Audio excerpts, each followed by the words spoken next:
Je sens encore l'odeur de fumée accrochée à mes cheveux quand je repense à ce moment.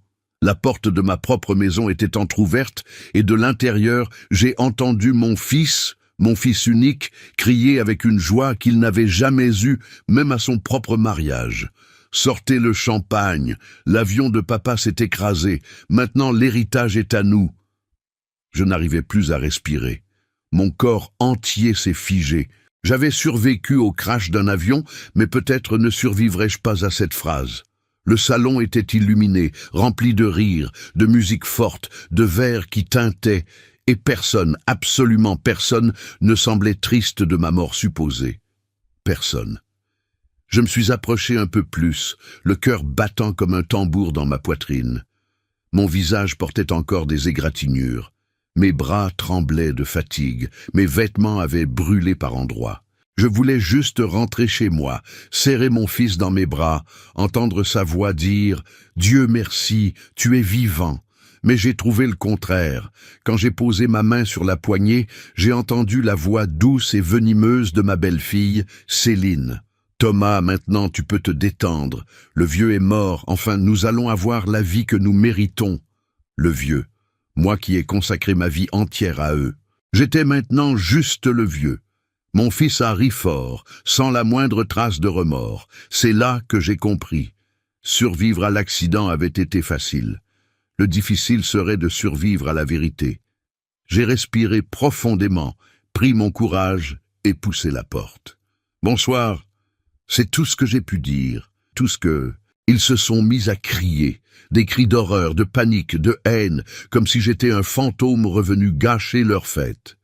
Mais, avant de continuer, je veux vous faire une invitation très spéciale. Abonnez-vous à la chaîne Les Conseils de Papy et laissez votre like. Cela m'aide à voir que vous me soutenez et appréciez mes histoires. Et commentez en dessous de quelle ville vous regardez. Maintenant, continuons. La coupe de champagne a glissé de la main de Thomas et s'est brisée sur le sol. Céline a reculé, me regardant comme si j'étais une apparition ensanglantée. En fait, par leur réaction, j'ai compris qu'ils préféraient que je sois mort. « Papa », Thomas a bégayé, « Comment es-tu vivant ?» J'ai complété en le fixant. « Désolé de vous décevoir. » Silence. Un silence si lourd qu'il semblait rapprocher les murs de la maison. Céline s'est ressaisie la première, comme toujours. « Pierre, tu devrais être hospitalisé, pas en train d'errer comme ça. Tu dois être traumatisé, confus. » J'ai regardé dans ses yeux. « Confus ?» J'ai cligné lentement. « Je vous ai entendu célébrer ma mort. » Elle a manqué d'air pendant une seconde, mais a vite repris sa posture cynique. « Ce n'est pas ça. C'était juste un moment. Thomas était triste, bien sûr. Mais je vous ai vu trinquer. » Ma voix est sortie plus ferme que je ne l'espérais. J'ai vu mon fils célébrer. Thomas a plissé les yeux comme un enfant pris en faute. « Papa, ce n'est pas ce que tu crois. » J'ai ri, un rire qui ne me ressemblait même pas. « Ah non, alors explique-moi, Thomas. » J'ai pointé vers les tables avec le champagne ouvert, le gâteau, la musique forte. Quel genre de fête c'est? Céline a tenté d'intervenir. « Pierre, assieds-toi. Parlons calmement. Nous sommes tous bouleversés. » Bouleversés? Le mot est tombé au sol comme du verre brisé. J'ai traversé le salon lentement, observant tout, chaque détail de la célébration. La table pleine, le portable de Céline enregistrant des stories, l'enceinte diffusant de la musique entraînante, les bouteilles empilées dans le coin, ils avaient vraiment organisé une fête. Une fête pour ma mort. Mon cœur me faisait mal, mais complètement, comme s'il était écrasé de l'intérieur. J'ai survécu parce qu'un arbre a amorti l'impact de l'avion, j'ai finalement dit. J'ai réussi à sortir par les débris avant que le feu ne se propage. J'ai marché pieds nus pendant des kilomètres jusqu'à atteindre la route. Et tout ce que je voulais, tout ce dont j'avais besoin, c'était d'entendre mon fils. Thomas a baissé la tête. J'ai continué. J'ai survécu pour toi. Ma voix s'est brisée. Et toi, tu as célébré. Céline a passé son bras autour de ses épaules comme pour le protéger, mais le geste m'a semblé plutôt un mouvement de possession. Pierre, tu es trop émotif. Tu as failli mourir. Ça perturbe l'esprit. Non! J'ai interrompu. Ce qui perturbe l'esprit, c'est de découvrir que mon propre fils aurait préféré que je sois mort. Silence encore. Cette fois, un silence cruel. Puis quelque chose s'est produit. Ma petite fille, Emma, seulement 14 ans, est apparue dans le couloir, les yeux rouges, comme si elle avait tout entendu et souffrait en silence. « Grand-père », elle a murmuré. Mon cœur s'est attendri, mais Céline a été plus rapide, tirant la jeune fille par le bras. « Emma, retourne dans ta chambre maintenant. » La jeune fille s'est libérée. « Je n'irai pas. » Elle m'a regardé avec des larmes qui coulaient. « Grand-père, je ne voulais pas ça. Je te jure. Je ne voulais pas que tu meures. » Ma poitrine a explosé de douleur. Emma a couru vers moi, m'a embrassé et j'ai senti son corps trembler. Céline, furieuse, a crié « Emma, ne le touche pas !» Thomas s'est aussi approché, mais pas par inquiétude pour moi. Il voulait éloigner Emma, contrôler la situation. C'est là que j'ai compris. Ils n'avaient pas seulement célébré. Ils avaient un plan, quelque chose de plus grand, quelque chose de sale, quelque chose qui était maintenant menacé parce que j'avais survécu. Et c'est alors que Thomas, sans s'en rendre compte, a laissé échapper la phrase qui a tout changé. « Papa, revenir comme ça, sans prévenir, tu as tout gâché. » « Tout gâché? Gâché quoi ?» J'ai senti un frisson monter le long de mon dos. « Pierre, tu ne sais pas la moitié de... » Céline a tenté d'interrompre. « Tais-toi, Thomas. » Mais c'était trop tard. Le silence qui a suivi était plus révélateur que n'importe quel mot. Ce n'était pas seulement une célébration, c'était un plan, c'était de l'intérêt, c'était de la trahison, et peut-être un crime. C'est à ce moment-là, en regardant dans leurs yeux, que j'ai su. Ils ne se souciaient pas de perdre un père. Ils se souciaient de perdre l'héritage. Et là, encore sale de fumée et de poussière, avec ma petite fille accrochée à ma poitrine, j'ai juré quelque chose silencieusement. Ils vont payer, un par un, sans hâte, sans avertissement, sans pitié. L'étreinte d'Emma était encore chaude dans mes bras quand Thomas a finalement respiré profondément, comme s'il était sur le point d'inventer un grand mensonge ou d'avouer une vérité encore plus grande. Céline, à ses côtés, ressemblait à une statue vivante, rigide, tendue, les yeux écarquillés, essayant de contrôler chaque expression pour que rien ne lui échappe. Elle a toujours su manipuler les émotions, toujours su comment retourner Thomas contre moi avec des mots doux et du poison caché, mais maintenant, elle n'avait plus le contrôle. J'étais vivant et tout ce qu'ils avaient dit en croyant que j'étais mort revenait les écraser. Avec précaution, j'ai écarté Emma de moi. « Ma chérie, va boire un verre d'eau », j'ai demandé doucement. « Grand-père va bien ?» Elle a hoché la tête, les larmes aux yeux, et est partie vers la cuisine, jetant un dernier regard effrayé à son père, comme pour dire « Je ne te fais pas confiance ». Quand nous sommes restés seuls dans le salon, Thomas a dégluti. « Papa », a-t-il commencé, se grattant la nuque, évitant mon regard. « Ce qui s'est passé ici n'était pas ce que tu crois. » J'ai souri. Un sourire lent, fatigué et cruel. « Ah Thomas, alors explique-moi. Ce que je crois, c'est que mon fils a célébré ma mort. » Il a passé sa main sur son visage, épuisé. Et pendant un instant, un seul, j'ai vu le garçon que j'avais élevé, effrayé, perdu, confus. Mais cette lueur a disparu quand Céline a posé sa main sur son épaule. Quand elle le touchait, il changeait. Elle mène le bal, je pensais. Mais je savais. Celle qui a toujours tout commandé ici, c'était elle. Thomas a finalement parlé. « Papa, nous étions soulagés. » Le mot m'a coupé comme un couteau. Soulagé. J'ai répété sans y croire. Il a respiré profondément. « Papa, tu sais comme ça a été difficile de vivre avec toi.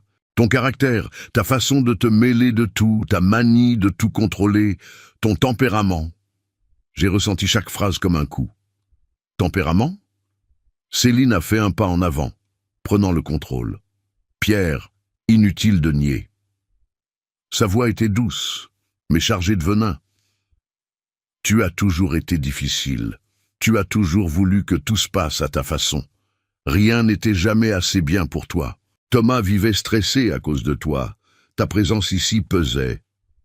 J'ai ri, un rire amer, incrédule. Céline, j'ai passé 3 mois sans venir ici parce que vous ne me répondiez pas, et pourtant je pesais. Elle a levé le menton. Ce n'était jamais la quantité de fois, mais l'impact, la façon dont cette femme parlait. On aurait dit que j'étais un fardeau, que j'avais toujours été un problème, que j'étais un intrus dans la vie que j'avais moi-même construite pour eux. Thomas a continué, la voix tremblante. « Papa, nous traversions des difficultés financières, beaucoup. Eh bien, avec la nouvelle de l'accident, avec la certitude que tu étais mort. » Il a dégluti à nouveau. Nous étions soulagés parce que nous n'aurions plus autant de soucis. Autant de soucis? J'ai failli tomber par terre tant cette explication était absurde. Céline a complété. Thomas voulait arrêter de lutter, tu sais, il se sentait libre. Libre? J'ai élevé la voix. Libre de quoi? Il a finalement eu le courage de me regarder dans les yeux. Libre de la responsabilité de m'occuper de toi. Cela m'a traversé comme un éclair. Moi, un homme de 67 ans qui s'occupe seul de sa propre vie depuis l'âge de 15 ans, j'étais considéré comme un poids, une responsabilité, un travail pour eux. Céline a insisté. Pierre, nous ne disons pas que nous voulions ta mort, juste qu'avec ton éloignement permanent, nous aurions eu la paix. La paix? J'ai demandé presque en murmurant. La paix financière, la paix émotionnelle, ou la paix d'avoir enfin ce que j'ai construit. Le silence a été confirmateur. Ils n'ont pas nié ni l'un ni l'autre. Mais Thomas a tenté de se défendre avec une vérité déformée. « Papa, tu sais que nous avons toujours eu une relation compliquée. Depuis que j'étais enfant, tu as toujours été rigide. » « J'ai été rigide ?» J'ai interrompu, sentant le sang monter. « Thomas, je me tuais au travail pendant que ta mère était malade. Je travaillais de nuit pour payer tes études privées. J'étais rigide parce que j'étais le seul adulte responsable. » Il a détourné les yeux. La vérité le brûlait, mais il préférait croire la version douce que Céline lui murmurait à l'oreille depuis des années. Céline, tentant de reprendre le contrôle de la conversation, a croisé les bras. « Écoute, nous pouvons admettre qu'il était inapproprié d'organiser cette réunion aujourd'hui. » Elle a regardé le sol comme si elle répétait de l'empathie. Thomas était bouleversé par tout. Il ne savait pas comment réagir à la douleur. J'ai avancé d'un pas. La douleur? Mon ton a augmenté. Je vous ai entendu crier que l'héritage est maintenant à nous. Quel genre de douleur est-ce, Céline? Elle a repoussé ses cheveux en arrière et a feint le calme. Nous étions choqués. C'était une réaction impulsive. N'importe qui agirait ainsi. N'importe qui, j'ai rétorqué. N'importe qui célébrerait la mort de son propre père. Elle a dégluti. J'ai regardé Thomas. Il était immobile, comme un garçon qui sait qu'il a fait une erreur, mais attend que quelqu'un le sauve. Je ne le sauverai jamais de ça. Plus maintenant. Et Thomas, ma voix est sortie plus basse, plus lourde. Pourquoi tu n'as pas pleuré quand tu as appris l'accident? Il a attendu quelques secondes, puis a dit « Parce que je n'ai pas ressenti de tristesse. » J'ai tremblé. C'était comme si le monde entier m'avait fermé ses portes. Ce fils que j'avais porté dans mes bras, dont je m'étais occupé quand il avait de la fièvre, que j'avais défendu à l'école quand on le traitait de bizarre. Ce fils n'avait pas ressenti de tristesse quand il pensait que j'étais mort. J'ai senti quelque chose en moi se briser silencieusement, définitivement. Céline a alors révélé la partie la plus importante, sans s'en rendre compte. « Pierre, nous n'avons pas eu le temps de réfléchir. » Une lueur de nervosité a traversé ses yeux. Tout était programmé pour demain. Programmé? Le mot est tombé comme une pierre. J'ai compris. Ils avaient quelque chose de prévu, d'agendé, de préparé. Je n'étais pas seulement un poids. J'étais un obstacle. Quelque chose d'énorme se cachait derrière cette fête. Un secret, un plan, un crime peut-être. Et à cet instant, le cœur explosant dans ma poitrine, j'ai eu une certitude. Je n'avais pas survécu à l'accident par hasard. J'avais survécu pour tout découvrir et détruire chaque partie de ce plan. Thomas a respiré profondément. « Papa, demain aurait été compliqué. Maintenant que tu es revenu, je ne sais pas comment nous allons expliquer tout ça. » J'ai fait un pas en arrière, puis un autre, encore un autre. Ils ont reculé, effrayés par ce qu'ils ont vu dans mes yeux. C'était la première fois en 67 ans qu'il me sentait dangereux. Demain, vous alliez faire quoi? J'ai demandé. Céline a ouvert la bouche pour répondre. Thomas a tenté de l'en empêcher, mais trop tard. Elle a laissé échapper. Demain, vous alliez être déclaré incapable. Ma respiration s'est arrêtée, puis mon sang a bouilli. Ils avaient tout préparé, tout signé, tout organisé.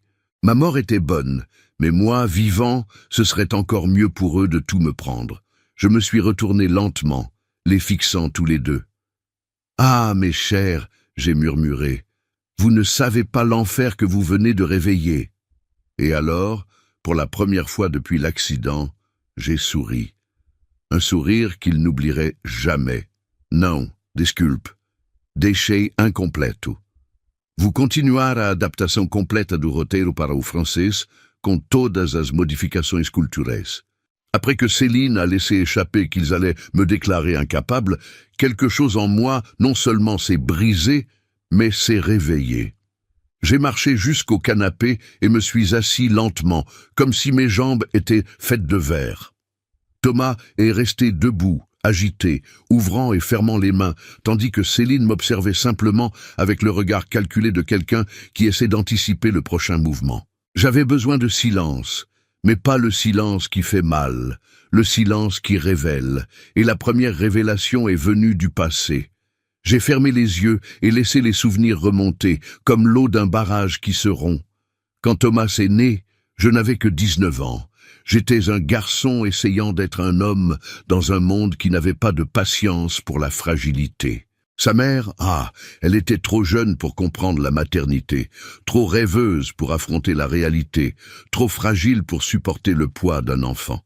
Elle disait qu'elle allait changer, disait qu'elle m'aimait, disait que Thomas serait l'enfant qui rendrait tout différent, mais ce ne fut jamais le cas. Les années suivantes ont été faites de promesses vides, d'argent compté, de nuits éveillées essayant de m'occuper d'un bébé pendant qu'elle sortait avec ses amis, laissant des billets sur la table, disant que c'était trop de pression. Un jour, le pire d'entre eux, elle a fait ses valises et est partie. Juste comme ça. Un mot sur le réfrigérateur. Je ne suis pas faite pour ça. Pardon. Thomas avait 3 ans et me regardait avec des yeux qui demandaient « Où était maman ?» Plus jamais, j'ai murmuré ce jour-là, les larmes aux yeux, plus jamais tu ne manqueras de rien. Et ainsi, seul, sans argent, sans avenir, mais avec une certitude, je protégerai mon fils du monde et de lui-même, si nécessaire. J'ai trouvé du travail comme ouvrier dans une usine à Lille, puis comme livreur, après comme cuisinier dans un petit bistrot parisien. J'ai travaillé dans 4 emplois en même temps pour payer le loyer, la nourriture, les médicaments. Thomas n'a jamais su que je restais tard à nettoyer des toilettes pour acheter ses fournitures scolaires, n'a jamais su que je ne mangeais pas pour qu'il puisse bien manger, n'a jamais su que mes chaussures avaient des trous, tandis que les siennes étaient neuves. Mais les enfants savent rarement et apprécient encore moins. Quand il avait 12 ans, il a pleuré parce qu'il voulait une console de jeu. J'ai mis 2 ans à économiser des pièces cachées dans une boîte de café pour en acheter une d'occasion. Quand il a ouvert le cadeau, tu sais ce qu'il a dit? C'est tout. Ça a fait mal? Bien sûr que ça a fait mal. Mais ça a fait plus mal de réaliser que ce « c'est tout » se répéterait toute la vie. À 18 ans, Thomas a commencé à ignorer tout ce qui venait de moi. Il s'est rapproché d'amis qui se moquaient de ma simplicité, de ma profession, de mon manque d'études.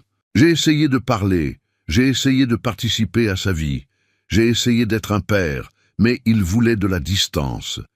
Et puis Céline est arrivée. Une femme belle, déterminée et dangereuse. Elle a vu en Thomas non pas un homme, mais un pont. Un pont vers le confort, le statut, et à l'avenir, mon héritage. Quelque chose que je n'imaginais même pas qui deviendrait une cible. Céline me traitait avec politesse les premières semaines, puis avec froideur, puis avec un mépris déguisé. Et Thomas suivait la musique qu'elle jouait. Avec le temps, j'ai réussi à construire un petit patrimoine. Un terrain que j'ai acheté avec ma sueur, la maison où je vis, rénové petit à petit au fil de 30 ans. Des économies gardées avec beaucoup d'efforts, rien de gigantesque mais tout à moi, tout fruit de la pluie que j'ai affrontée, du froid que j'ai supporté, du sol que j'ai nettoyé. Et tout ce que j'avais, je pensais qu'un jour ce serait pour lui. Pas par obligation, mais par amour. Mais l'amour est aveugle, et parfois il nous met sur une route où nous sommes renversés sans avertissement. Quand Thomas s'est marié, Céline a tout fait pour couper le lien entre nous. Elle a menti sur moi aux voisins, m'a retiré des décisions de la maison, m'a exclu des conversations, a inventé des maladies que je n'avais pas, a dit à tout le monde que j'étais instable, difficile, sans condition de vivre seul. Et Thomas a cru, parce que pour lui, croire en elle a toujours été plus facile que de croire en moi. Un jour, quand j'ai entendu ma petite fille Emma me demander « Grand-père, pourquoi maman dit que tu es fou ?» J'ai eu la certitude que j'avais perdu Thomas pour toujours. Et j'avais perdu. Maintenant, en regardant tous les deux, me souvenant de tout ce que j'avais affronté, tout ce que j'avais construit, tout ce que j'avais donné, tout ce que j'avais supporté, j'ai compris. Ils n'avaient pas été corrompus soudainement. Ils avaient été modelés ainsi par la vie confortable que j'avais fournie, par l'absence de limites que j'avais permises, par l'ingratitude qui avait grandi comme de la mauvaise herbe. Et au fond, on récolte ce qu'on arrose. J'avais trop arrosé Thomas, et Céline s'en était nourrie. J'ai ouvert les yeux. Thomas et Céline continuaient à me fixer, attendant ma réaction. « Vous voulez me déclarer incapable ?» J'ai commencé, ma voix basse. « Alors que j'ai toujours pris soin de ma propre vie ?» Céline a haussé les épaules. « Pierre, ce n'est qu'une procédure. Tu vieillis, c'est naturel. » Naturel. Naturel de célébrer la mort de son propre père, naturel de planifier de tout lui prendre, naturel de falsifier des documents. Je me suis levé lentement. « Thomas, » j'ai murmuré. « Tu te souviens quand j'avais froid pour que tu aies un meilleur manteau ?» Il a dégluti. « Papa, tu te souviens quand j'ai vendu ma montre pour acheter tes médicaments ? Ou quand j'ai nettoyé le sol à l'aube, épuisé, juste pour te donner une vie digne ?» Thomas a baissé le visage, mais Céline a serré son bras fermement, lui ordonnant de taire tout regret. « Chérie, ne te sens pas coupable, » elle a dit. « Ton père a toujours exagéré, il veut te manipuler. » C'est là que j'ai compris. Céline avait peur, une vraie peur, parce qu'elle a réalisé que je n'étais plus fragilisé. J'étais réveillé, et un homme réveillé est le pire cauchemar de celui qui a essayé de l'éteindre. Je me suis approché lentement. Vous pensez que je vais rester silencieux? Ma voix est sortie basse, mais chargée. Vous pensez que survivre à un accident et rentrer chez moi signifie que je vais tout accepter en silence? Céline a tenté de dire quelque chose, mais j'ai levé la main et elle s'est figée. Je sais ce que vous avez fait, et je sais ce que vous alliez faire demain. Thomas a reculé d'un pas. J'ai souri, un sourire lent, un sourire qui disait tout. Vous avez détruit le passé. Maintenant, vous allez connaître le futur que vous méritez. Et à cet instant, je n'étais plus Pierre, le père. J'étais Pierre, la tempête qu'ils avaient eux-mêmes créée. Cette nuit-là, après avoir découvert qu'ils prévoyaient de me déclarer incapable, j'ai senti comme si toute la maison était devenue un champ de mines. Chaque regard, chaque geste, chaque respiration de Thomas et Céline semblait porter des explosifs prêts à détonner. Je devais comprendre jusqu'où ils iraient. Je devais les entendre de leur propre bouche. Je devais les faire parler sans qu'ils se rendent compte qu'ils parlaient. Et rien ne révèle plus la vérité que le silence. C'est pourquoi, le lendemain matin, je me suis réveillé avant tout le monde, même après avoir failli mourir, marché des kilomètres et affronté la pire déception de ma vie.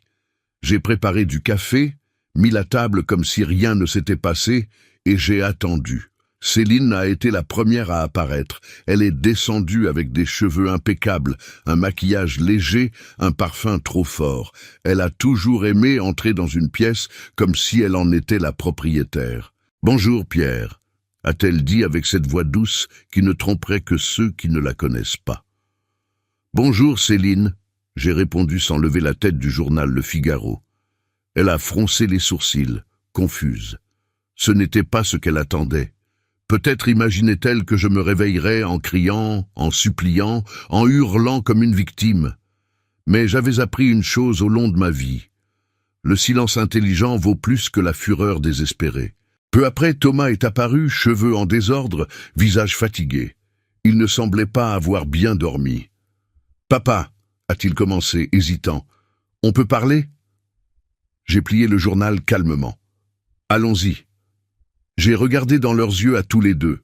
« Je veux que vous me racontiez tout, sans mensonge. » Ils ont échangé des regards.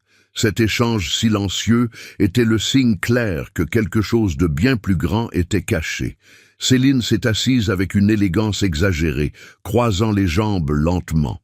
« Pierre, hier c'était un grand malentendu. Je pense que nous étions tous émotionnellement bouleversés. » « Bouleversés ?» J'ai levé le sourcil. « Vous sembliez bien heureux. » Thomas a respiré profondément. « Papa, que tu reviennes comme ça sans prévenir, c'était un choc. » Il a serré les mains. « Nous pensions vraiment que tu étais parti. »« J'étais parti. » J'ai répondu sèchement. « Mais je suis revenu. » Céline a incliné la tête, étudiant mes réactions. « Et pourquoi es-tu revenu seul? Où est l'équipe d'urgence? Où sont les médecins? Les agents ?» J'ai perçu son intention. Céline essayait de voir si j'étais mentalement perturbé, désorienté, pour renforcer le récit de l'incapacité. J'ai respiré profondément. Elle n'aurait pas ce qu'elle voulait. Je suis vivant, lucide et pleinement conscient. J'ai répondu. Mais merci pour l'inquiétude soudaine. Céline a plissé le regard. Thomas a dégluti. Il était temps de conduire la conversation. Je veux que vous m'expliquiez. J'ai parlé calmement, comme quelqu'un qui demande du sucre. Pourquoi vous planifiez de me déclarer incapable demain? Céline a respiré profondément, préparant sa performance. Pierre, nous t'aimons vraiment? Les yeux s'humidifiant. Faux. Mais tu as un âge avancé, tu vis seul, tu refuses d'accepter de l'aide. De l'aide? J'ai ri sans humour. Vous ne me répondez même pas au téléphone. Elle a ignoré. Et avec tout le respect, parfois tu dis des choses qui n'ont pas de sens. Comme quoi? Elle a hésité. Elle n'avait pas d'exemple réel. Alors, elle a inventé. Comme quand tu as dit que tu avais peur d'être seul, puis que tu voulais vivre seul, puis que tu voulais déménager en province, puis que tu ne voulais pas aller chez le médecin. Je l'ai regardée, surprise. Je n'ai jamais dit la moitié de ces choses. Céline a haussé les épaules. La mémoire, Pierre, c'est normal d'oublier. J'ai respiré profondément. C'était clair. Il construisait un historique faux pour justifier la mise sous tutelle. Thomas, réalisant que sa femme allait un peu trop loin, a tenté d'adoucir. « Papa, j'étais juste inquiet. Tu souffres tellement. Tu cours tellement de risques. » Il s'est approché, a touché ma main. « Je ne voulais pas que tu sois vulnérable. » J'ai retiré ma main immédiatement. « Vulnérable ?» J'ai pointé ma poitrine. « J'ai survécu à un crash d'avion, Thomas. Celui qui semble vulnérable ici, c'est vous, en me voyant debout. » Céline est restée rigide. Thomas a rougi. Le silence est devenu si épais qu'on pouvait le couper. C'est alors qu'Emma est apparue, tenant un vieux cahier, les mains tremblantes. « Grand-père » elle a appelé doucement. Céline s'est retournée immédiatement. « Emma, retourne dans ta chambre. » Mais elle n'est pas retournée. « Je dois parler à grand-père » a-t-elle insisté fermement. Et c'est important. Mon cœur s'est serré. « Tu peux parler, ma chérie. » Elle m'a tendu le cahier, regardant sa mère avec un mélange de peur et de défi. « J'ai trouvé ça dans la chambre de maman et papa. Je pense que tu dois le voir. » Thomas a pâli. Céline est restée figée. J'ai ouvert le cahier et à l'intérieur, il y avait des feuilles imprimées, des annotations, des calculs, des dates, des calculs de biens, des listes de propriétés, des valeurs estimées de mon terrain, de mes comptes, de mes économies, et en haut de tout, patrimoine total après mise sous tutelle. Après mise sous tutelle, mes doigts ont tremblé. Ce n'était pas juste une procédure pour m'aider. Il planifiait littéralement de tout prendre. Thomas a tenté d'arracher le cahier de ma main.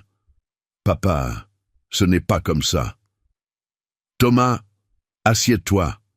J'ai ordonné avec une froideur que même moi je ne connaissais pas. Il s'est assis, Céline a croisé les bras. Ce cahier ne prouve rien. C'était juste une étude, rien de plus. Emma a parlé avant que je puisse répondre. Ce n'est pas que ça. Elle m'a regardé. Grand-père, maman et papa planifiaient de te mettre dans un endroit loin et de tout vendre. Le silence qui a suivi était mortel. Céline a explosé. Emma, tais-toi. Tu ne sais pas ce que tu dis. La jeune fille s'est recroquevillée mais a continué. Je les ai entendus parler dans le bureau. Maman a dit que le vieux doit disparaître pour qu'on vive bien. Elle m'a regardé en pleurant. Elle a dit ça, grand-père. Céline a avancé. Petite menteuse. Je me suis levé. Si tu touches à ma petite fille, Céline, ma voix est sortie basse, ferme et menaçante. Je jure que tu souhaiteras que je sois mort dans cet accident. Céline s'est figée. Thomas s'est enfoncé dans sa chaise, épuisé, vaincu, ou peut-être réalisant enfin la gravité de la situation. Je me suis approché de lui, j'ai touché son épaule, mais pas avec tendresse. Thomas, j'ai murmuré. Quand exactement as-tu cessé d'être mon fils pour devenir complice d'une étrangère? Il n'a pas répondu, parce que la réponse lui faisait plus mal qu'à moi. J'étais sur le point de monter dans ma chambre quand Céline, dans un dernier acte d'arrogance, a dit « Pierre, nous pouvons encore résoudre ça de manière amicale. » Je me suis arrêté dans l'escalier, je me suis retourné lentement. « Céline !» J'ai souri. « Tu n'as pas encore compris. Je n'ai pas survécu à l'accident par hasard. J'ai survécu pour en finir avec vous. » Elle a pâli. Thomas a dégluti. Et Emma a souri pour la première fois ce jour-là, parce qu'elle savait que le jeu avait tourné, et qu'il ne s'en était même pas rendu compte. J'ai monté les escaliers lentement, sentant le poids des années dans mes genoux, mais sentant aussi quelque chose de bien plus fort se lever en moi, un courage que je ne me connaissais pas moi-même. Celui qui monte les marches avec colère trébuche. Celui qui monte avec stratégie arrive au sommet préparé. Et j'étais préparé. J'ai fermé la porte de la chambre derrière moi et enfin j'ai pu respirer. Le passé m'avait blessé, le présent m'avait trahi, mais le futur...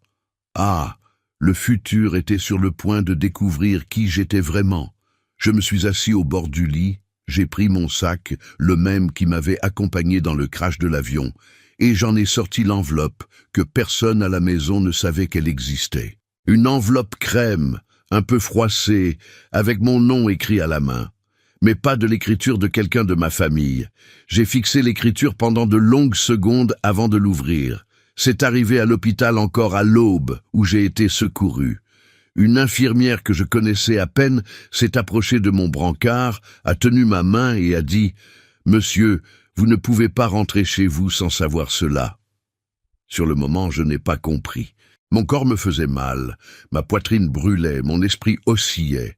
Mais elle m'a remis cette enveloppe comme quelqu'un qui remet une vérité sur le point d'exploser. Et là se trouvait une lettre de 5 pages, écrite par l'avocat de mon ex-femme décédée. J'ai respiré profondément et j'ai commencé à relire mot par mot, me souvenant de l'impact que j'avais ressenti la première fois.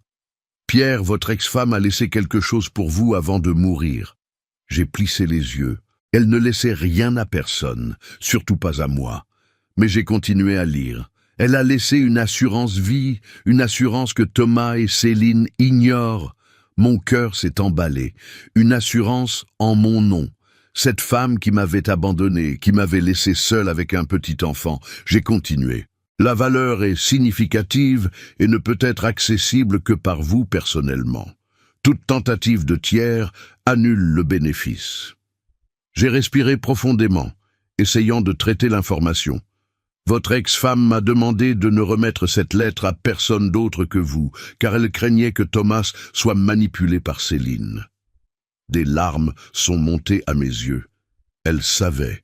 Même absente, détruite, défaillante, elle savait. Elle a demandé que si un jour vous couriez un réel danger dans votre propre maison, vous vous souveniez de cette assurance et l'utilisiez pour vous protéger. J'ai fermé les yeux, sentant le poids de tout. Réel danger. Oui, c'était exactement ce que je vivais. Quand j'ai ouvert les yeux, j'ai essuyé une larme solitaire et j'ai continué à lire. Il y avait plus, beaucoup plus. L'avocat révélait aussi que mon ex-femme avait laissé, cachée au nom de tiers, une petite propriété rurale en Provence, un mas isolé, également destiné à moi. Un endroit sûr, un refuge. Et une phrase finale. Utilisez votre silence comme arme, Pierre. Il n'imagine pas ce que vous avez entre les mains. J'ai plié le papier lentement. La lettre brûlait entre mes doigts, brûlait vraiment, parce que maintenant j'avais quelque chose que Thomas et Céline n'imagineraient jamais. J'avais le pouvoir, et pour la première fois en décennies, ce n'était pas émotionnel, c'était réel, légal, monumental. Je suis descendu les escaliers lentement, tenant la lettre dans mes mains. Thomas était assis sur le canapé avec le visage perdu, comme un garçon qui savait qu'il avait fait le pire choix de sa vie. Céline, cependant, était debout, les bras croisés, prête pour une autre attaque. Quand ils m'ont vu, ils se sont redressés. Ils savaient que quelque chose avait changé. « Nous devons parler », j'ai annoncé calmement. Céline a roulé des yeux. « Pierre, on peut laisser ça pour plus tard, nous avons déjà eu assez de drames pour une journée. » Je n'ai pas répondu. C'est maintenant. Je me suis approché de la table du salon, j'ai posé la lettre pliée dessus et je me suis assis.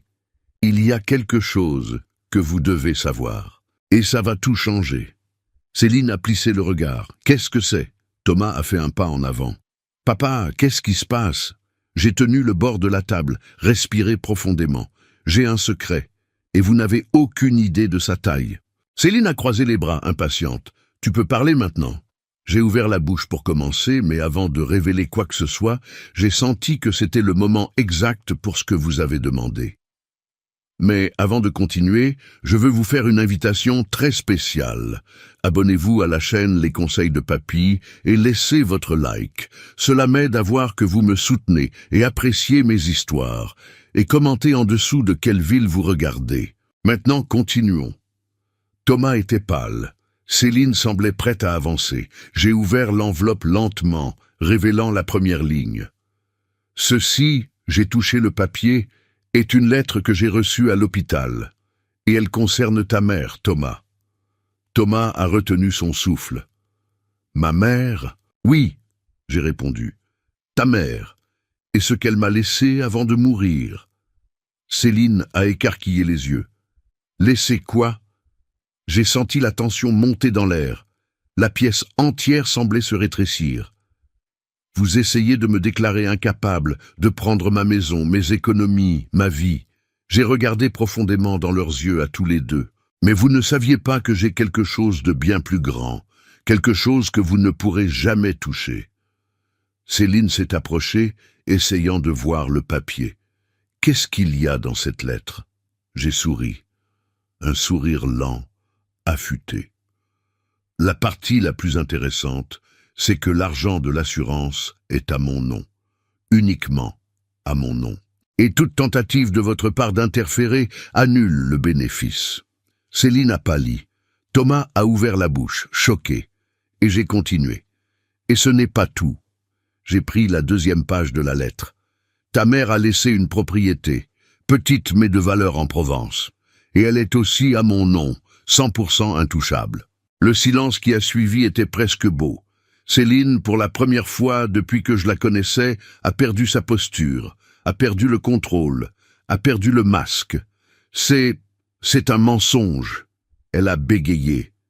J'ai posé la lettre sur la table, la poussant lentement dans sa direction. Alors, lis. Elle n'a pas touché le papier, n'a pas osé. Thomas s'est effondré sur le canapé, tenant sa tête avec les deux mains. Ma mère a fait ça. Elle l'a fait, j'ai répondu, parce qu'elle savait exactement comment tu serais influencé. Je me suis levé lentement. Et vous savez quelle est la meilleure partie? Céline m'a fixé, la respiration lourde. Je n'aurais pas besoin de vous prendre quoi que ce soit, parce que vous n'avez jamais eu rien qui soit vraiment à moi. Je me suis approché de la porte, mais à partir de maintenant, je me suis arrêté, me retournant sur le côté, les regardant par-dessus mon épaule. Je vais reprendre chaque chose que vous m'avez volée, le respect, la dignité, la paix, et j'ai donné le coup final. Et vous n'imaginez même pas ce que j'ai encore découvert. Vous n'êtes même pas proche. » Céline est restée immobile. Thomas a commencé à pleurer, et je suis monté les escaliers lentement, la lettre fermement dans mes mains, parce que pour la première fois de ma vie, j'avais le pouvoir. Cette nuit-là, la maison semblait respirer différemment. L'air était dense, lourd, presque humide, comme s'il pressentait la tempête que j'étais sur le point de déverser sur elle. Allongé dans le lit, tenant la lettre de l'avocat contre ma poitrine, je décidais du prochain pas. Ce n'était plus le moment des lamentations, c'était le moment de la stratégie. Parce que celui qui survit à un accident ne revient pas pareil, il revient affûté. J'ai entendu des pas dans le couloir, des pas légers, impatients, suivis d'un murmure étouffé. Je me suis levé doucement, j'ai marché jusqu'à la porte et je l'ai ouverte juste une fente. Thomas et Céline étaient dans le couloir en train de discuter en chuchotant, mais leur désespoir était si grand qu'il devenait impossible de cacher ce qu'ils disaient. « Tu as tout détruit, Thomas », a sifflé Céline. « C'était censé être discret, c'était censé être progressif. »« Moi ?» Céline a craché. « C'était ton idée idiote de célébrer avant. Si tu étais resté silencieux, il n'aurait jamais rien découvert. » J'ai dit ça sans réfléchir. Je pensais qu'elle était vraiment morte. Eh bien, tu as pensé de travers. Céline crachait les mots comme du poison. Et maintenant, il est revenu avec cette histoire d'assurance, ce mas, cette lettre. Ça change tout, Céline. Tout. Thomas était presque en train de pleurer. Elle a roulé des yeux. Si tu me laisses lui parler, je peux arranger ça. Thomas a tenu son bras avec force. Arrête, Céline, arrête de penser que tu peux tout contrôler. Il a respiré profondément. Il a la lettre, il a l'argent, il a la propriété. Sa voix s'est brisée. Et pire, il a la vérité. Céline s'est dégagée avec violence. Alors qu'est-ce que tu vas faire, Thomas, hein? Tu vas t'agenouiller et demander pardon? Tu vas t'abaisser? Thomas est resté silencieux pendant de longues secondes, puis a répondu « Si c'est ce qu'il demande, je le ferai. » Céline est restée sous le choc. Je n'avais jamais vu un masque se briser aussi rapidement. « Tu es un faible », a-t-elle dit, empoisonnée. Il a reculé d'un pas, et j'ai tout compris. Dans ce couloir, Thomas n'était déjà plus seulement mon fils aveugle. C'était un homme vaincu. Céline n'était pas la femme de la maison, c'était juste une usurpatrice perdant le contrôle. Et moi je regardais le début de leur chute. J'ai fermé la porte doucement, sans faire de bruit, et je suis retourné au lit. Environ une demi-heure plus tard, j'ai entendu des coups doux. « Papa, on peut parler ?»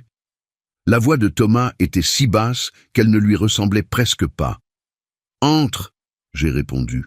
Il a ouvert la porte lentement comme un enfant repentant et s'est assis au bord du lit. « Papa !» il a commencé, sa voix défaillant. J'ai tourné mon regard vers lui. Cet homme de 40 ans ressemblait à un garçon de 8 ans, essayant de demander pardon après avoir cassé le vase préféré de son père. Il a respiré profondément.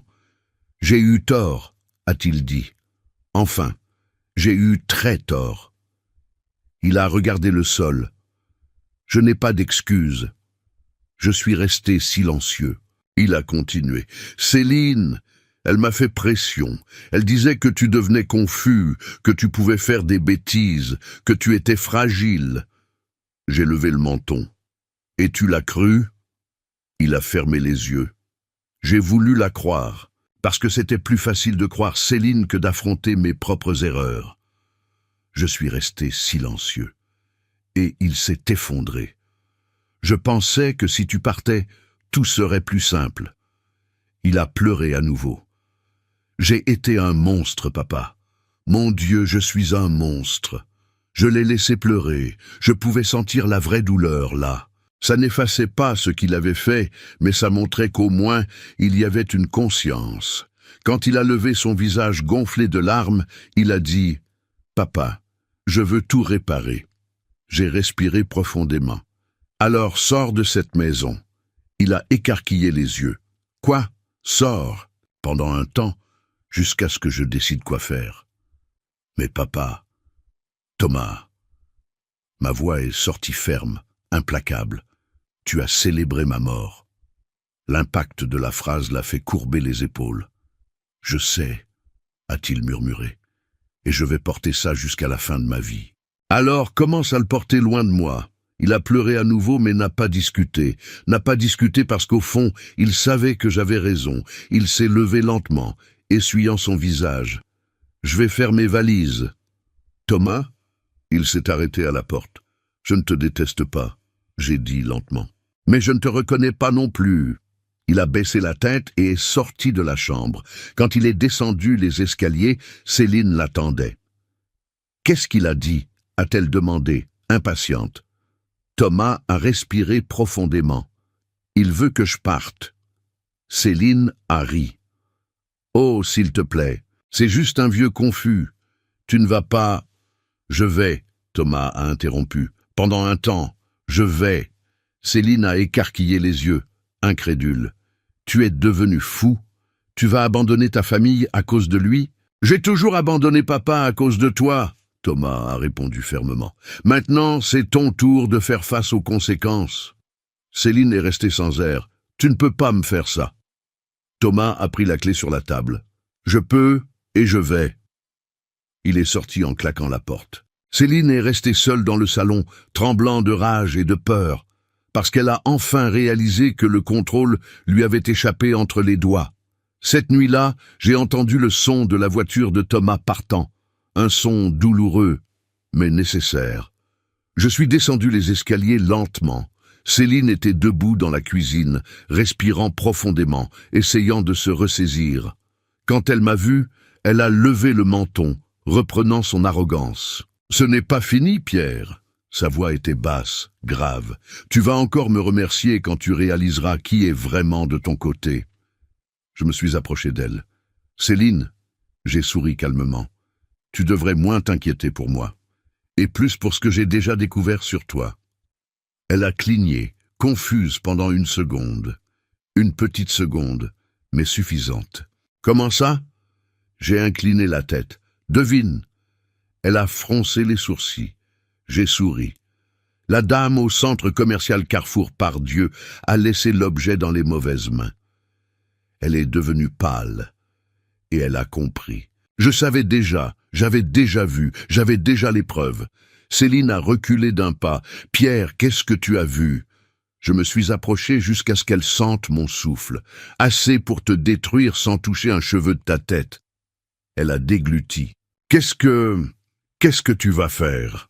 J'ai marché jusqu'à la porte de la cuisine et me suis retourné lentement. « Dors tranquille, Céline. » Mon regard l'a brûlé. Parce que demain, ce n'est pas moi qui tombe. Et je suis monté les escaliers, sentant le cycle se fermer. Parce que cette nuit-là, ce n'était pas moi qui m'étais effondré. C'était eux. Et le meilleur restait à venir. Le lendemain matin, je me suis réveillé avant même que le soleil ne touche les fenêtres. J'ai peu dormi, mais ce n'était pas la fatigue qui pulsait en moi, c'était la lucidité.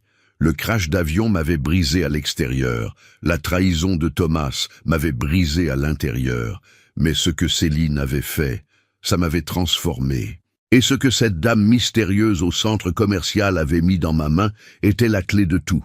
Je me suis levé lentement. J'ai marché jusqu'à la coiffeuse et j'ai ouvert le dernier tiroir. Entre les chaussettes, les vieux parfums et les lettres jaunies, il y avait le petit objet qui pourrait détruire Céline.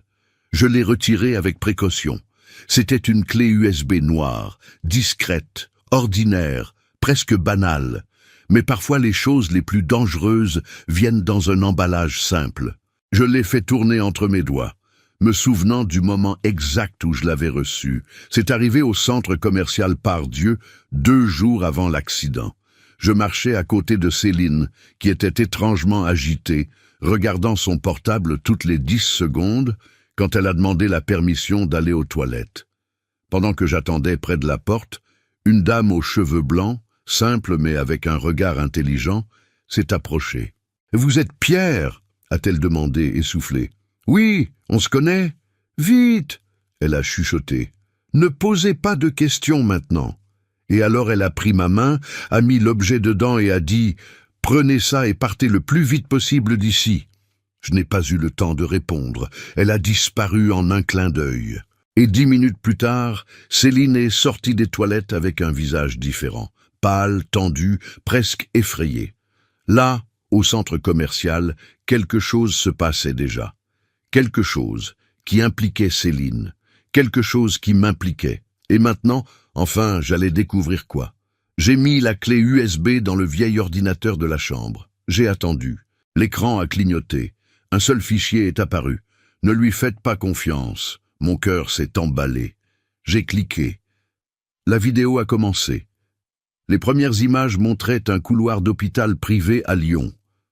Le filmage était tremblant, comme s'il avait été fait cacher par quelqu'un marchant vite. La caméra est entrée dans une pièce. J'ai vu Céline assise devant un homme en costume sombre. Mon sang s'est glacé. Il parlait, chuchotait, planifiait. La caméra a zoomé. Maintenant, c'était possible d'entendre. « Il ne peut pas savoir », disait Céline, tendue. « S'il sait, ça gâche tout. » L'homme a croisé les mains. « Du calme. Nous avons déjà le certificat médical faux. Le rapport sort demain. »« Et le document de mise sous tutelle ?» a demandé Céline, impatiente. « Thomas pense que c'est pour le bien de sa santé, mais il est trop idiot pour comprendre le reste. »« C'est déjà prêt, » a répondu l'homme. « Il manque juste votre signature. Et votre beau-père n'aura plus jamais accès à son propre argent, encore moins à la maison. » Céline a souri. Un sourire froid, cruel, le sourire de quelqu'un qui voit la victoire arriver. « Parfait, » a-t-elle dit. « Je le veux hors du chemin, le plus tôt possible. » J'ai haleté. Mes yeux ont brûlé. Mais la douleur n'était pas de tristesse, c'était de rage, profonde, limpide, affûtée. La vidéo a continué. Maintenant, il parlait de moi, de mes comptes, de mon terrain, du mas que je ne savais même pas que j'avais hérité. « Si monsieur meurt avant, » a dit l'homme sans cérémonie, « ça facilite tout. » Céline a bougé ses ongles. « Je sais, parfois la vie résout pour nous. » Mon estomac s'est retourné, cette phrase froide, presque prophétique. « Il va voyager en avion cette semaine ?» a demandé l'homme. Céline a souri. « Oui, j'ai même déjà noté le numéro du vol. J'ai senti le sol disparaître sous mes pieds. Elle savait du vol, elle savait de l'itinéraire, elle savait de l'avion. » L'homme a répondu « Parfait, parfois la vie aide vraiment. » L'enregistrement s'est terminé. J'ai fermé le couvercle du portable lentement, tremblant. Mon cœur battait trop fort, comme s'il voulait déchirer ma poitrine. Ce n'était pas une coïncidence, ce n'était pas le destin, ce n'était pas un accident. Céline savait, Céline avait planifié. Céline comptait sur ma mort, et la dame mystérieuse qui m'avait remis la clé USB. Probablement quelqu'un qui avait découvert le plan, quelqu'un qui avait essayé de me sauver sans pouvoir parler, quelqu'un qui avait risqué sa propre vie pour remettre cette preuve. Je suis resté assis sur le lit pendant de longues minutes. Ma respiration était courte, mes doigts tremblaient, mais mon esprit était clair comme du verre. Finalement, j'avais toutes les pièces. Thomas manipulé, Céline criminelle, l'avocat impliqué, les documents, les certificats faux, la mise sous tutelle planifiée, la célébration de ma mort, la hâte de m'effacer. Et maintenant, j'avais les preuves. Des preuves qui pourraient détruire Céline, des preuves qui pourraient mener l'avocat corrompu en prison, des preuves qui révéleraient à mon fils la vérité qu'il refusait de voir. J'ai fermé les yeux, et pour la première fois depuis l'accident, j'ai vraiment souri. Un sourire lent, plein de tempête. Parce que maintenant, j'avais entre les mains non seulement le pouvoir, mais la justice et la vengeance. La vengeance propre, la vengeance documentée. Le type de vengeance que personne ne peut éviter. Je suis descendu les escaliers avec la clé USB dans la main. Céline était dans le salon en train de regarder son portable. Quand elle m'a vu, elle a levé le menton, mais son regard a tremblé. Elle a pressenti, elle a senti, elle savait. « Céline ?» j'ai appelé calmement. Elle a répondu avec un filet de voix. « Quoi? Qu'est-ce qu'il y a ?» J'ai levé la clé USB. « Tu te souviens de la dame du centre commercial Pardieu ?» Son visage s'est effondré en panique pure. « Quoi? Qu'est-ce qu'il y avait là-dedans ?» J'ai souri lentement. « Tout, absolument tout. » Elle est devenue blanche, blanche comme du papier. J'ai fait un pas en avant. Tu as essayé de me détruire, Céline, essayé de me voler, essayé de m'effacer, essayé de retourner mon fils contre moi. Elle a reculé d'un pas. Pierre, je peux expliquer. Tu ne peux pas. Ma voix est devenue plus ferme que jamais. Et pire, tu ne vas pas. Je me suis approché lentement, comme une ombre. Tu sais ce qui est le plus ironique? J'ai souri. Tu m'as appelé le vieux, mais c'est toi qui as sous-estimé la mauvaise personne. Elle a haleté. Qu'est-ce que tu vas me faire? J'ai tendu mon bras avec la clé USB. Tout ce que tu mérites. Et beaucoup, beaucoup plus. Ses yeux se sont remplis de larmes, mais pas de repentir, de peur. Et alors, comme un murmure de tempête, j'ai complété « Parce que maintenant, c'est mon tour ». Et à cet instant, elle a compris qu'elle avait déjà perdu. Céline est restée quelques secondes en silence, respirant vite, comme si elle essayait de trouver une voie de sortie dans sa propre tête. Mais il n'y en avait pas cette fois. Je tenais la clé USB entre mes doigts, sentant le poids invisible de cette petite arme. « Pierre !» elle a chuchoté, « ne fais rien de précipité. »« Précipité ?» J'ai levé le sourcil. « Précipité. C'était toi essayant de me tuer ou de me mettre sous tutelle, Céline. » Elle a pâli. Ce n'était pas comme ça. C'était exactement comme ça. Le silence entre nous était si dense qu'il semblait être un mur. Céline a tenté de reprendre le contrôle, a redressé les épaules, a mis le menton en avant et a lâché « Si tu ouvres la bouche sur cette vidéo, tu vas détruire ton propre fils avec moi. » Il savait. J'ai marché jusqu'au canapé et me suis assis, croisant les jambes calmement. Thomas ne savait pas le pire. J'ai répondu. Il a été faible, lâche, ingrat, mais pas criminel. J'ai regardé profondément dans ses yeux. Toi, si. Elle a tenté d'argumenter. Il était d'accord. Il voulait la mise sous tutelle. Et tu as tout manipulé? J'ai incliné la tête. Tu penses vraiment que Thomas aurait eu le courage de falsifier des certificats médicaux, de se réunir avec des avocats corrompus, de suivre mes pas, de connaître le vol, de noter le numéro? Tu penses vraiment qu'il aurait eu la capacité de planifier une mort? Ses mains tremblaient. Elle savait. Je savais. C'est alors que la porte d'entrée s'est ouverte. Un bruit sec, lourd. Thomas est entré, le visage fatigué, les yeux rouges, comme quelqu'un qui n'avait pas dormi une minute. « Papa !» il a commencé, mais s'est figé en voyant la clé USB dans ma main. « Qu'est-ce que c'est ?» Céline a tourné le corps si vite qu'elle a failli trébucher. « Thomas, chéri, il interprète tout de travers. Ils essaient de nous séparer. » Je n'ai rien dit. J'ai juste tendu la clé USB vers lui. « Mets ça dans l'ordinateur !» j'ai ordonné. Il a hésité. « Mais maintenant, papa ?» Le ton de ma voix a fait trembler l'air. Il a dégluti, a allumé le portable du salon et a connecté la clé USB. Le fichier s'est ouvert tout seul. Céline a couru vers lui et a tenu son bras. « Ne regarde pas, Thomas, c'est un montage. Elle veut te retourner contre moi. » J'ai juste répondu. « Alors prouve-le. » Le silence est tombé comme un éclair.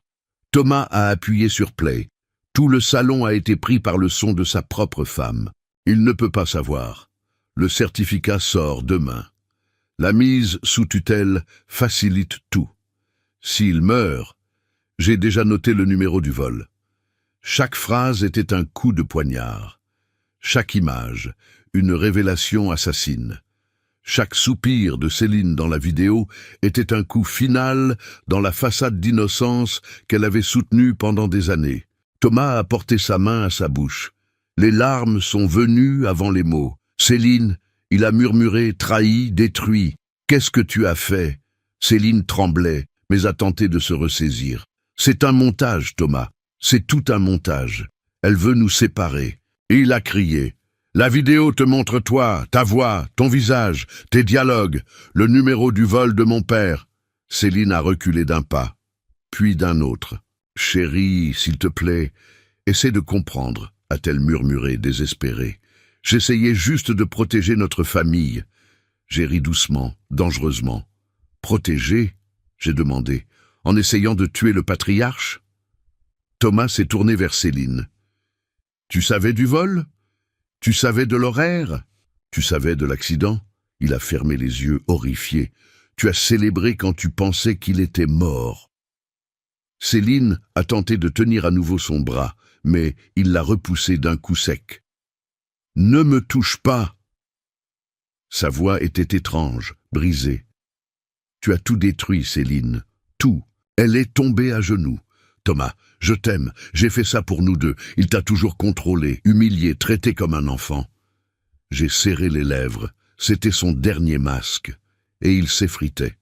Thomas a marché jusqu'à moi, la respiration tremblante. « Papa, je ne savais pas ça, je te jure. Je n'ai jamais imaginé qu'elle... » J'ai mis un doigt sur ses lèvres.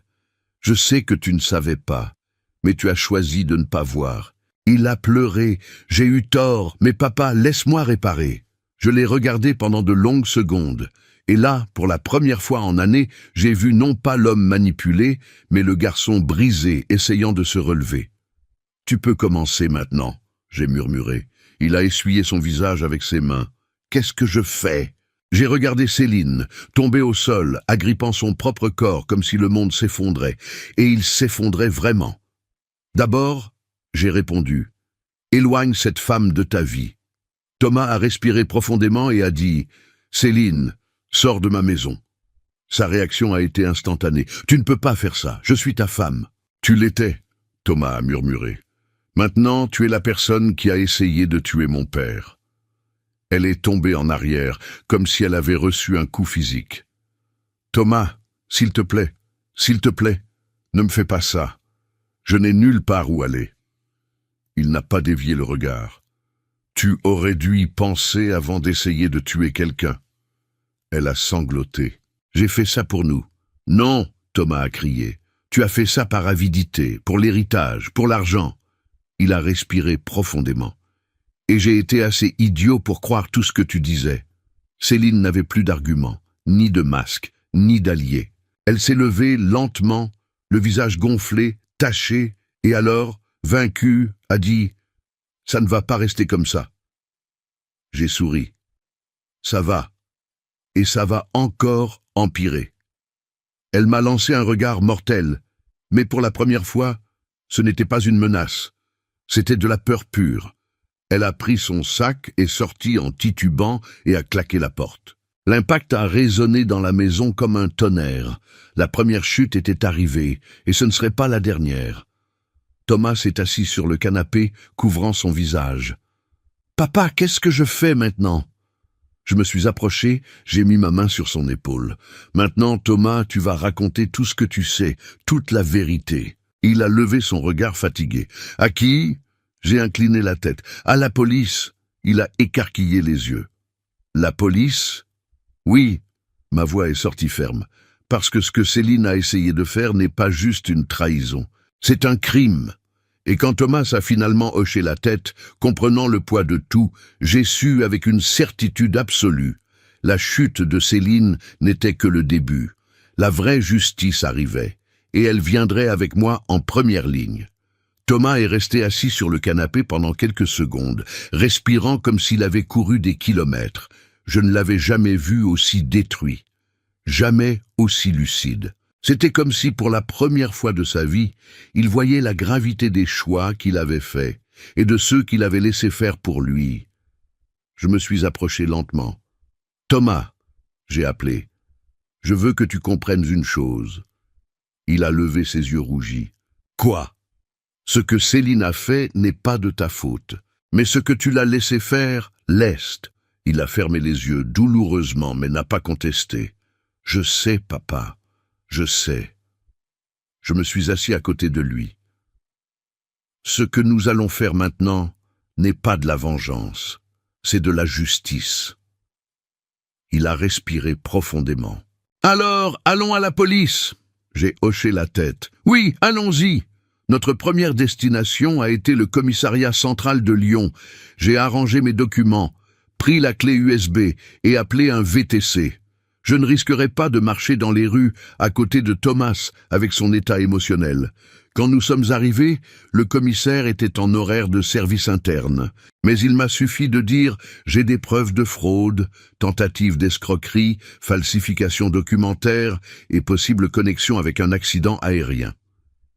Il a levé la tête immédiatement. Nous avons été conduits dans une salle réservée. Le commissaire a commencé à noter les faits. Nom, Pierre Dubois, 67 ans. J'ai respiré profondément. Survivant du vol AF 941. Ses yeux se sont écarquillés. Celui qui s'est écrasé dans les Alpes. Celui où ils ont confirmé des morts.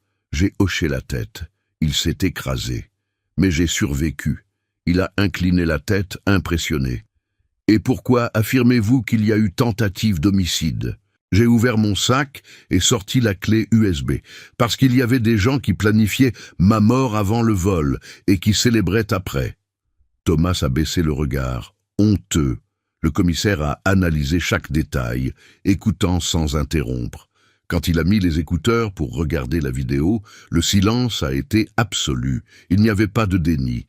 Les voix, les visages, les phrases, les dates, les calculs. Céline, l'avocat, les certificats faux, la mise sous tutelle frauduleuse. Tout aussi clair que la lumière de midi. Quand la vidéo s'est terminée, le commissaire a respiré profondément. « Monsieur Dubois, ceci est très grave. » Il m'a regardé, puis a regardé Thomas. « Votre fils est en sécurité ?» J'ai mis ma main sur son épaule. Il ne savait pas du plan final. Il a été manipulé, mais maintenant, il est avec moi. Thomas a chuchoté. Je veux faire une déposition. Je veux raconter tout ce que j'ai entendu, tout ce dont j'ai douté, tout ce que j'ai ignoré. Le commissaire a hoché la tête. Commençons par les certificats médicaux falsifiés. Ensuite, nous parlerons de la mise sous tutelle. Il a ouvert un dossier. L'avocat qui apparaît dans la vidéo est maître Adalberto Mores. Nous enquêtons déjà sur ce nom depuis des mois. Il m'a regardé avec inquiétude. Vous n'avez peut-être pas idée, monsieur Dubois, mais ce que vous avez apporté peut faire tomber tout un réseau. J'ai respiré profondément. C'était plus grave que je l'imaginais. Quand Thomas a terminé sa déposition, longue, douloureuse, pleine de regrets, le commissaire a dit « Maintenant nous devons localiser Céline ». Thomas a dégluti. Elle est probablement chez ses parents à Villeurbanne. Le commissaire a noté. Nous allons émettre un mandat de perquisition immédiatement. Elle devra remettre son téléphone, son ordinateur, tout ce qui peut contenir des conversations, des fichiers, des documents. J'ai serré les lèvres. Elle va tout détruire. Il a secoué la tête. Vous pensez être le seul avec des surprises dans la poche ? Je suis resté intrigué. Comment ça ? Il a ouvert un petit tiroir sur la table et a sorti quelque chose enveloppé dans un tissu sombre. Il a déplié le tissu. C'était une autre clé USB, blanche, avec une étiquette écrite « Pierre ». Mon cœur s'est arrêté. « Quoi ? Qu'est-ce que c'est ?» Il a expliqué. « Nous avons reçu ça par courrier il y a 2 jours, sans expéditeur, adressé à vous.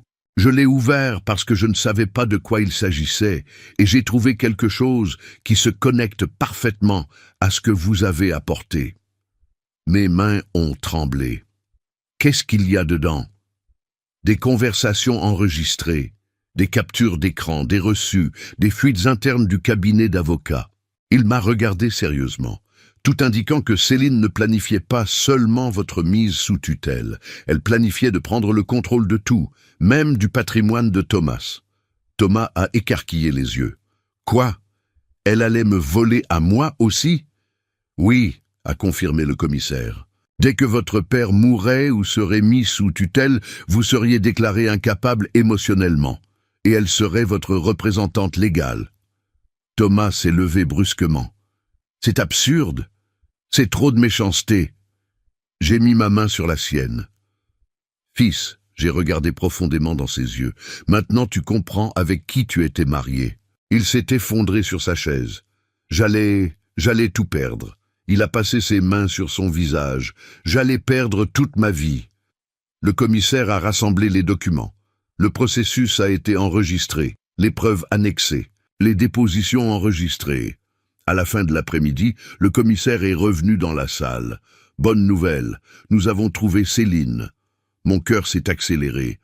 Ouh, elle essayait de fuir la ville. Il a lâché un rire ironique. Seul dans un taxi avec 2 valises à main. Thomas a murmuré, elle savait que le filet allait se refermer. Le commissaire a continué. La mauvaise nouvelle, elle était en train de détruire son portable au moment où nous l'avons abordé. Mais nous sommes arrivés à temps. J'ai fermé les yeux. C'était la première fois depuis longtemps que je me sentais protégé. Peu de temps après, nous avons reçu la nouvelle. Céline avait été arrêtée. Thomas s'est effondré en larmes silencieuses. Je n'y crois pas. Je n'y crois pas qu'elle m'ait fait ça. À nous, à ma famille. J'ai dit calmement. Elle n'a jamais été de la famille, Thomas. La famille n'utilise pas ta fragilité contre toi. La famille ne souhaite pas ta ruine. La famille ne planifie pas la mort du père de quelqu'un. Il a pleuré plus fort. Papa, j'ai tout gâché. Non, j'ai tenu son visage. Tu reconstruis tout maintenant. Et à ce moment-là, dans ce commissariat froid, avec les murs tachés et l'odeur de vieux café, j'ai compris une vérité simple et profonde. La justice n'était pas venue pour sauver ma vie. Elle était venue pour me la rendre. Thomas a essuyé ses yeux, a respiré profondément et a demandé « Et maintenant, papa, qu'est-ce qui vient après ?» J'ai souri lentement. « Maintenant, fils ?» Mon regard s'est rétréci, ferme, décidé. Maintenant vient le règlement final, parce que Céline est tombée. Mais il y avait quelqu'un d'encore plus important à faire tomber. Il m'a regardé, confus. Qui? Moi-même. Le Pierre naïf. Le Pierre qui a trop fait confiance. Le Pierre qui a souffert en silence. J'ai respiré profondément. Celui-là, oui, devait être enterré, et donner place à l'homme que j'ai toujours été, l'homme qu'ils n'ont jamais imaginé affronter. Le silence de l'aube semblait me parler quand je suis rentré à la maison. Ce n'était pas un silence ordinaire. C'était le type de quiétude qui précède de grands changements. Le son discret du monde, respirant profondément avant de tourner une page. J'ai fermé la porte doucement. Le salon était comme nous l'avions laissé il y a des heures. Sauf pour un détail. Une grande enveloppe marron reposait sur la table, mon nom écrit à la main. Je reconnaissais l'écriture immédiatement. Thomas. J'ai serré l'enveloppe contre ma poitrine pendant quelques secondes avant de l'ouvrir. À l'intérieur, j'ai trouvé son certificat de mariage avec Céline, les procurations qu'elle lui avait fait signer, le faux contrat de mise sous tutelle, et une lettre. Mes doigts ont tremblé quand je l'ai déplié. Papa, si tu lis ceci, c'est parce que j'ai dû prendre de la distance. Pas de toi, mais de moi-même. Mon cœur s'est serré. J'ai besoin de réapprendre à être quelqu'un qui ne dépend de personne pour penser. J'ai besoin de reconstruire ma vie sans être manipulé. Et surtout, j'ai besoin de récupérer le fils que tu as élevé et que j'ai laissé disparaître. J'ai soupiré profondément, sentant chaque phrase comme une étreinte douloureuse. Je ne sais pas combien de temps je vais rester loin, mais je reviendrai. Pas comme le Thomas qui t'a blessé, mais comme le Thomas que tu mérites. Je t'aime, même quand je ne semble pas capable de le démontrer. Ton fils, Thomas. J'ai fermé les yeux et laissé la lettre reposer dans mes mains. La douleur était grande. Mais l'espoir, lui, était énorme. Il essayait. Pour la première fois de sa vie, il essayait. Le lendemain matin, j'ai été appelé au commissariat. Céline voulait me parler. Le commissaire a demandé « Vous acceptez ?» J'ai hoché la tête. « Oui, c'est nécessaire. » J'ai été conduit dans une salle vitrée où elle était assise, débraillée, le visage gonflé, les cheveux en désordre. Rien de cette femme arrogante et venimeuse ne restait. Quand elle m'a vu, Céline a écarquillé les yeux. « Pierre, s'il te plaît, écoute-moi. » Je me suis assis en face d'elle. « Parle. » Elle a respiré profondément, comme si elle était sur le point de se noyer. Je ne voulais pas que ça arrive à ce point. Je me suis désespéré, tout m'échappait des mains. Les mots sortaient en sanglots. J'avais peur de tout perdre, tu comprends. J'ai répondu calmement, alors tu as décidé que je devais tout perdre à ta place. Elle a secoué la tête en pleurant. Je n'ai jamais voulu te tuer. Je te jure, c'était juste une façon de me débarrasser de ton autorité sur Thomas. Je voulais qu'il dépende de moi. J'ai incliné la tête. Céline, tu as célébré ma mort. Elle s'est effondrée sur la table. J'étais nerveuse. J'ai dit ça sans réfléchir. J'étais en colère. Ce n'était pas de la colère, j'ai interrompu. C'était ton caractère. Elle a arrêté de parler et est restée juste à respirer, lourdement, brisée. « Qu'est-ce que tu veux de moi, Pierre ?» a-t-elle demandé d'une voix basse. « Tu veux de la vengeance? Tu veux me voir souffrir ?» J'ai regardé dans ses yeux. « Céline, je t'ai déjà vue. » Elle a fermé ses lèvres, vaincue. « S'il te plaît, dis au juge que je ne représente pas un danger. » Elle a tenu mes mains entre les siennes, désespérée. « Pierre, je vais changer, je promets, aide-moi juste. » J'ai retiré mes mains. « Je ne peux pas te défendre contre toi-même. » Ma voix est sortie ferme, presque douce. « Ce que tu as fait doit avoir des conséquences pour que tu apprennes. Et pour que mon fils ne soit plus jamais trompé. » Ses larmes coulaient comme des rivières. « Pierre, s'il te plaît. » Je me suis levé. « Adieu, Céline. » Je suis sorti de la salle sans me retourner. La porte s'est fermée comme un point final. Dans les jours qui ont suivi, ma vie est devenue une sorte de reconstruction silencieuse. Petit à petit, la maison est devenue plus légère, plus à moi, plus vivante. J'ai replanté les pots du jardin, lavé les rideaux, ouvert toutes les fenêtres. J'ai laissé la lumière entrer dans chaque coin où régnait auparavant la peur. Et au milieu de ce processus, j'ai reçu un appel du commissaire. Céline a conclu un accord. Elle a livré l'avocat, livré les faux documents, livré tout le réseau. En échange, elle aura une peine réduite, mais une peine quand même. Quand j'ai raccroché, je suis resté immobile pendant quelques secondes, absorbant tout. Justice, le mot a résonné en moi. Ce n'était pas de la vengeance, ce n'était pas de la haine, c'était de la justice. Et je pouvais enfin respirer à nouveau. C'est alors que c'est arrivé. Un après-midi silencieux, alors que je prenais un thé sur la terrasse, j'ai entendu le portail s'ouvrir doucement. Mon cœur a sauté. Thomas.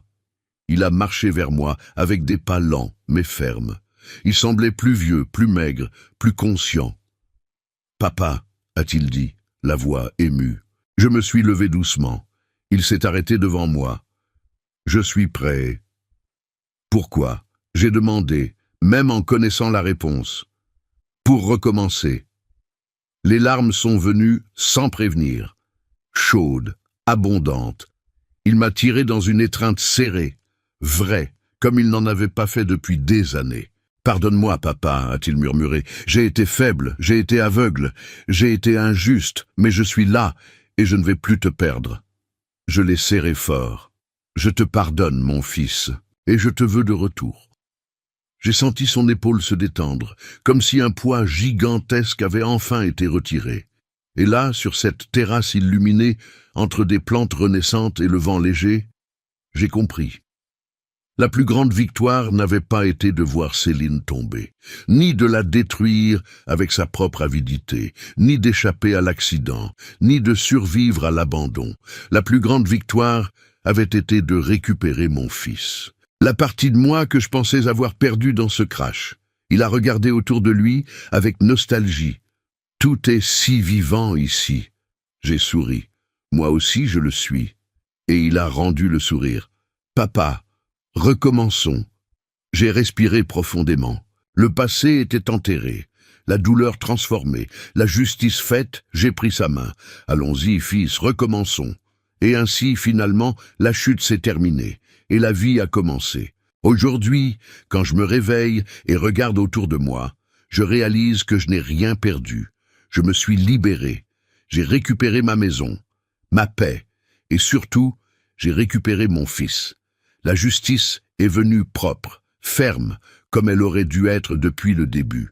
Et maintenant, finalement, je peux vivre sans peur. Je peux respirer. Je peux exister. Non pas comme l'homme qui a souffert, mais comme l'homme qui a vaincu. Avant de partir, je veux vous faire une invitation très spéciale. Abonnez-vous à la chaîne Les Conseils de Papy et laissez votre like. Cela m'aide à voir que vous me soutenez et appréciez mes histoires. Et commentez en dessous de quelle ville vous regardez et ce que vous auriez fait à ma place. J'adorerais lire votre commentaire. You won't have that problem if you're playing solo. Did you fall or sneeze? I fell. Oh. You- Thought I was gonna fall into the water. Not happy. Fuck off! What the fuck just hit me? He threw a rock at me. Shit, these fuckers again. Oh, fuck, okay.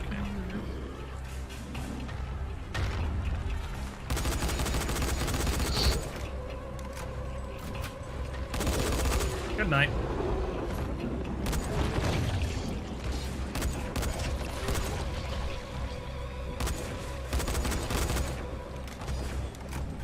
They're so easy now!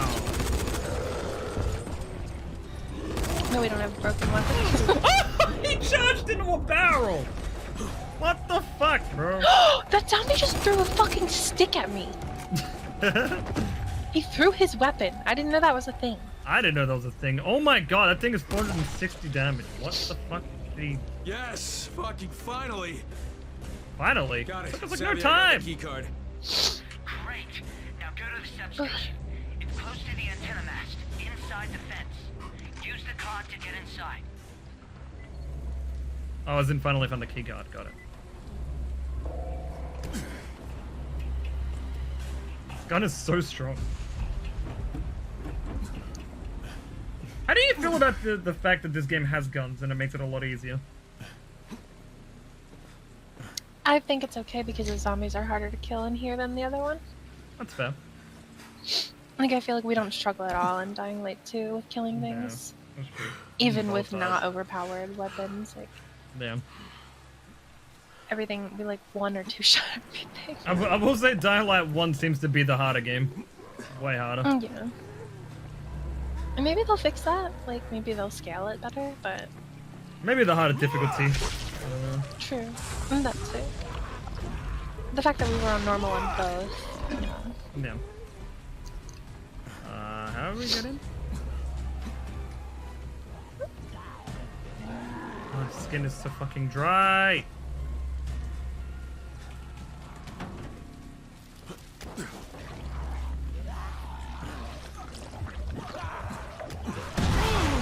Bro, Jesus Christ.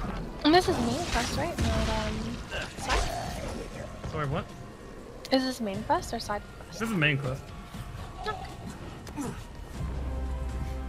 I haven't found any other side quests around yet. Yeah, I wasn't sure. Oh.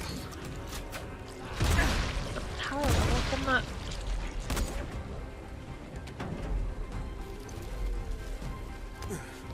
Oh yeah? Oh yeah, were you wanting to play for the DLC as well? Like the one that I got, because I don't have the other one. Oh, it's not that good anyway. I'm down for whatever. I don't know anything about it, to be honest, so. Okay.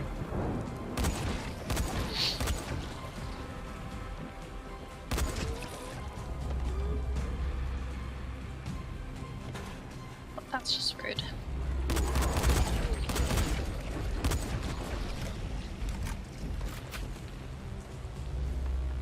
It's putting my Then we skill gotta in. climb this thing. The fucking Eiffel Tower over here. Yeah, but we got grapples.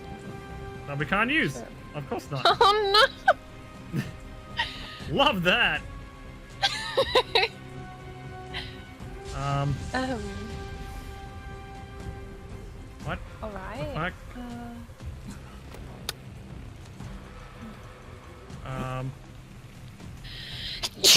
What's it?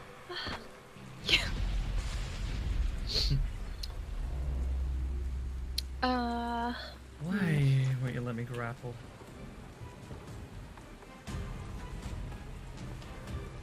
Confusion?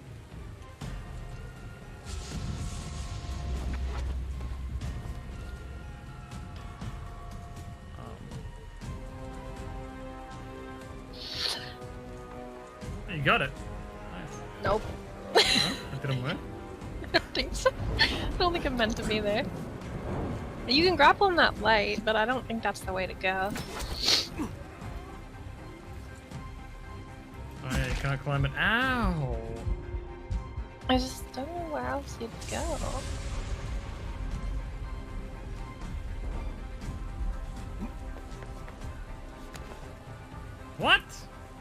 Bye.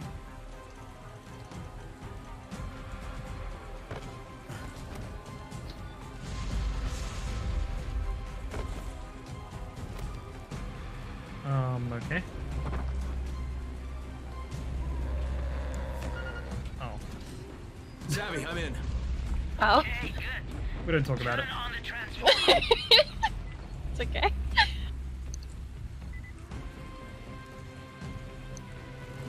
Holy shit. Oh Now my it's off. god!